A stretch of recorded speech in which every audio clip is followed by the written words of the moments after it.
conhecer agora o conto de terror, que é o texto 6 de vocês, que tem como título O Terrível Mal. Vamos lá? Acompanhe a leitura comigo. Era quase meia-noite e um vento morno soprava forte. Tive que me aventurar a dirigir o Ford T, fora da fazenda, até a residência do médico da vila, para socorrer meus pais. Meu coração saltava de pavor, não podia falhar.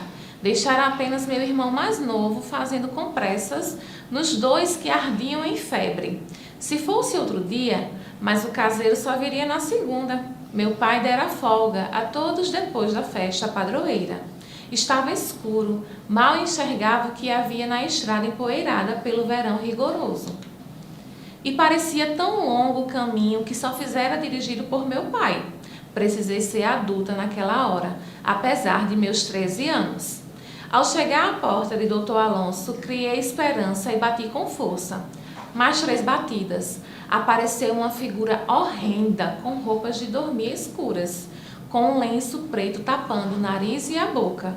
Sua voz parecia de personagem de um conto tenebroso. Tremendo e gaguejando, perguntei pelo médico. Ele não está. Já ia dando as costas quando insisti. Por favor, diga-me onde eu encontro. É caso de vida ou morte. Sempre assim, é o que todos dizem. É da parte do senhor Ferreira. Precisa de atendimento urgente. Ele voltou-se para mim com os olhos arregalados e disse: Ah, sim, Dr. Alonso está na casa do Silveira atendendo. Vá rápido. Saí agradecendo e voei até a residência do Silveira. Toquei o sino e vieram 2 enormes cachorros que me assustaram muito. Em seguida, o mordomo abriu o portão e me mandou segui-lo até uma sala escura e cheirando a mofo. Ouvi uns gemidos tétricos e a hora parecia arrastar-se. Olhei-me no espelho da enorme sala, cabelos presos, óculos, lenço cobrindo parte do rosto, parecia mesmo mais velha. O doutor mandou chamar-me. Assim que me viu, perguntou pelo meu pai. Ele está doente, minha mãe também. Ardem em febre. O senhor precisa vir rápido ou não terão chance de vida. Saímos apressados, minha mente atordoada, ia toda na estrada, pensando na vida que poderia estar próxima sem meus pais. Chorava e tirava as lágrimas dos olhos para poder ver melhor. Dr. Alonso buzinava e pedia para ir menos veloz. A certa altura daquela escuridão, um vulto escuro atravessou meu caminho a uns 4 metros. Por pouco não bati nele. Freiei rápido e gelei de susto. O que foi aquilo? Dr. Alonso buzinou de novo. Continuei menos veloz. Dali a uns 10 minutos, ouviu-se um grunhido estarrecedor. Parecia um animal sendo atacado. Parei. Dr. Alonso encostou e aconselhou a dirigir.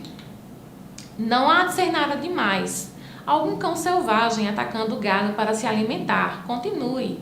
Reparei que suas mãos tremiam. Talvez o cansaço. Ou estaria tão apavorado quanto eu. Já perto da fazenda, uma luz brilhante clareou o caminho e subiu voando para o lado da casa. Paralisei. O doutor também parou e não conseguia falar. Tentei dar partida.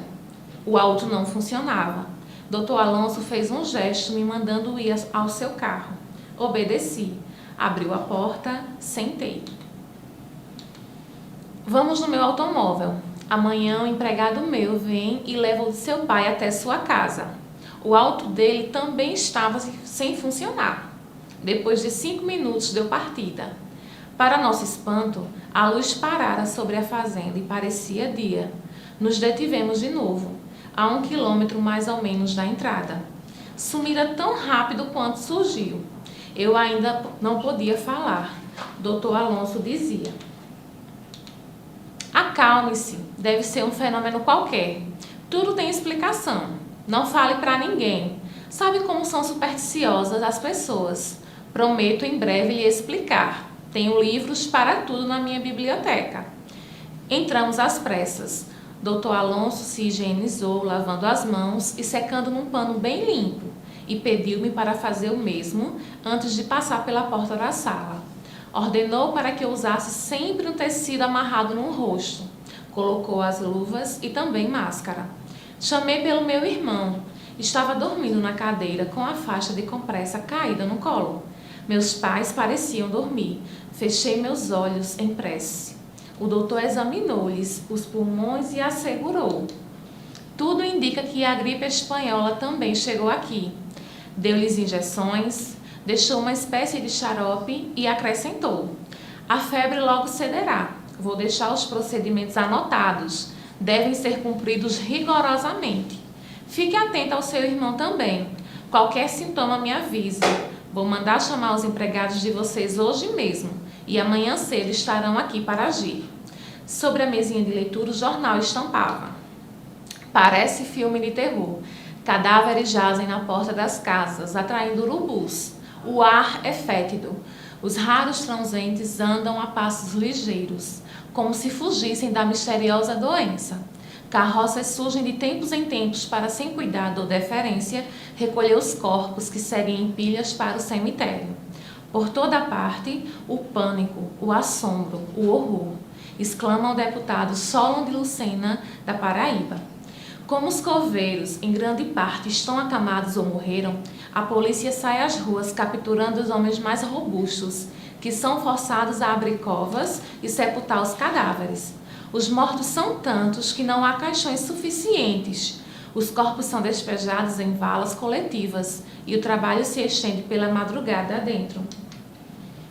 Esse grande flagelo parece zombar da fortaleza física do homem e deixa como rastro um número extraordinário de mortos e um exército de combalidos, entregues à fraqueza, ao depauperamento, à quase invalidez, afirma o senador Jerônimo Monteiro do Espírito Santo. Meu pai e alguns dos empregados da fazenda haviam ido a Recife, ao porto, há poucos dias cuidar da entrega de sacas de café. Teriam pego essa moléstia lá? Joguei-me no canapé da antessala. Caí num sono pesado. Então uma luz entrou pela janela e me fez flutuar para fora. Podia ver o telhado ficando distante e o sol que despontava no nascente. Passado não sei quanto tempo, me vejo em meu quarto. Levanto e vou procurar meus pais e irmãos. Os meus pais não estão lá. Grito seus nomes pela casa. Uma mão me toca. Acorda! O que houve? Dei de um salto, fiquei de pé e corri para o quarto deles. Não estavam lá. Corri chorando para a cozinha. Por que está chorando? Era minha mãe, perfeitamente bem. Bom dia, filha. Estamos em excelente estado. Acalme-se. Minha mãe pediu que fizéssemos junto uma oração de agradecimento pelo milagre da recuperação deles. E, em seguida, li em voz audível todas as recomendações deixadas pelo médico.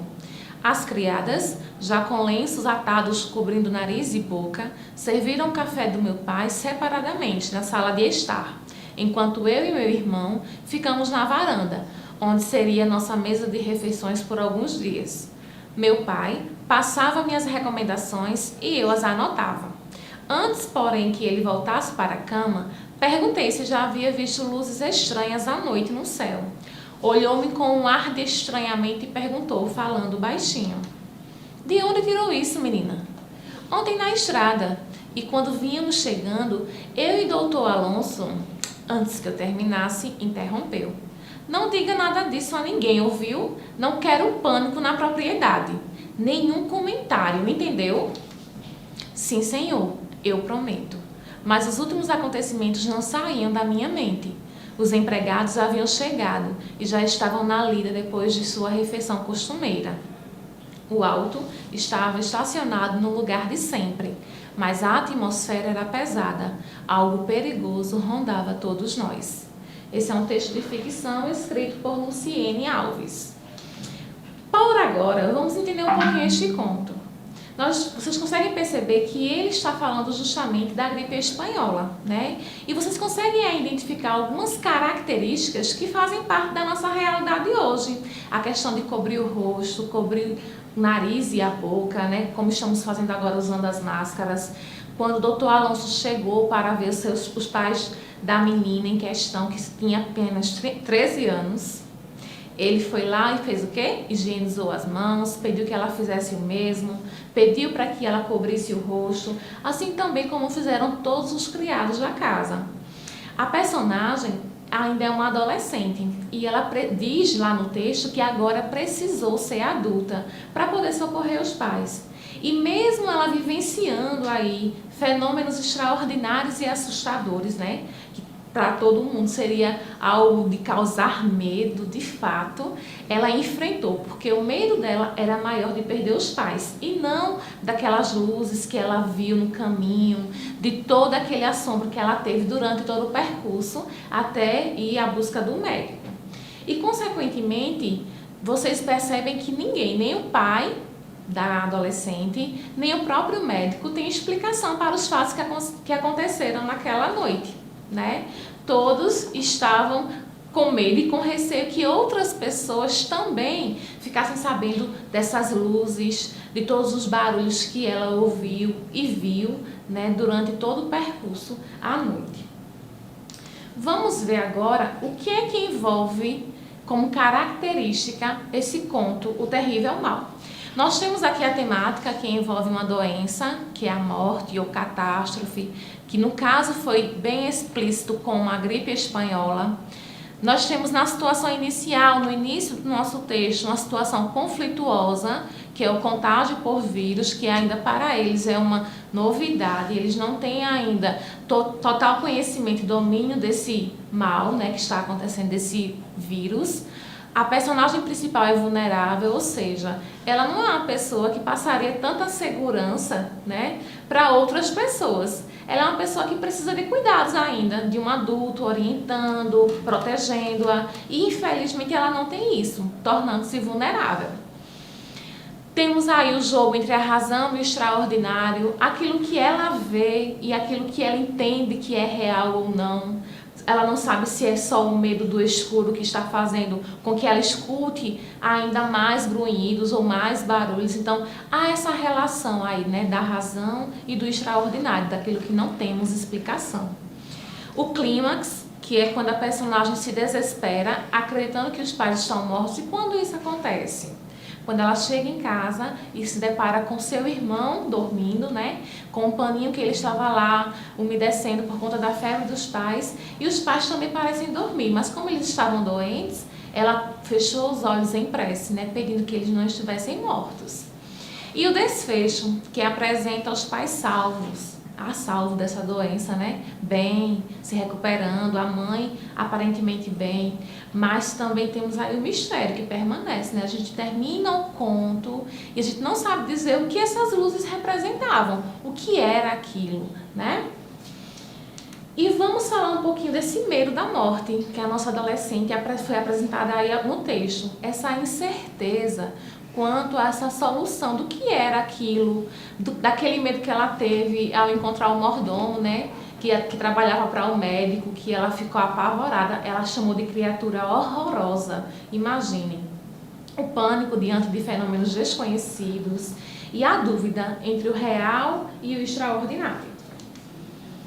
E sobre o conto, vocês, estando no lugar da protagonista, dessa adolescente de 13 anos, qual seria a parte do texto que vocês teriam mais medo, mais angústia ou insegurança? Reflitam um pouco. Se fossem vocês que precisassem salvar os pais de vocês, que estão muito doentes e só dependem de vocês para ter aí uma pessoa que cuide deles, como era que vocês se sentiriam? Qual seria a parte do conto que mais aí chamaria a atenção de vocês?